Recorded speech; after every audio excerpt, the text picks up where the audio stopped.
అడ్డంకులు వస్తాయా జీవితంలో? హిండ్రెన్సెస్ ఉంటాయా? ఛాలెంజెస్ ఉంటాయా? ఉండవా? There is no place where there is no problem and challenge. అసలు ఛాలెంజెస్ లేని జీవితాలు ఉంటాయా? సమస్యలు లేనిటువంటి జీవితాలు ఎవరికైనా ఉన్నాయా? మాకు ఏ సమస్య లేదు పాస్టర్ గారు అటువంటి చేతులెత్తండి.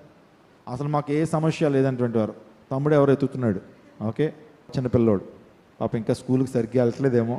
స్కూల్లో చాలా సమస్యలు ఉంటాయి, చాలా ఇబ్బందులు ఉంటాయి. అందరి జీవితాల్లో సమస్యలు ఉంటాయి, అడ్డంకులు ఉంటాయి. కానీ ఒక విషయం మనం తెలుసుకోవాలి, అడ్డంకులను అధిగమించడానికి మనం ఇష్టపడాలి. జీవితం అనేది ఒక పోరాటమే. యోబు ఏమంటాడు తెలుసా? నరుని కాలము యుద్ధ కాలం ఉంటుంది అన్నాడు. జీవితంలో వ్యాధులు వస్తాయి, ప్రతికూల పరిస్థితులు వస్తాయి, ఆర్థికపరమైన ఇబ్బందులు వస్తాయి. మనకు అనుకున్నట్టుగా జీవితం సాఫీగా సాగిపోదు.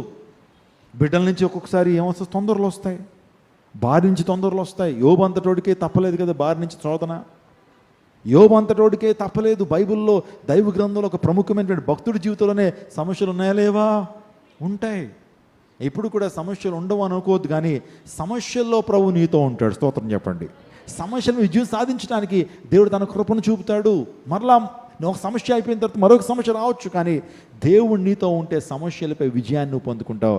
నువ్వు ఎక్కడికి వెళితే అక్కడ జయ జీవితాన్ని పొందుకోవాలంటే నీ జీవితంలో ప్రభు యొక్క రాజ్యాన్ని, ప్రభు నీతిని, ప్రభువుని హత్తుకోవాలి. స్తోత్రం చెప్పండి.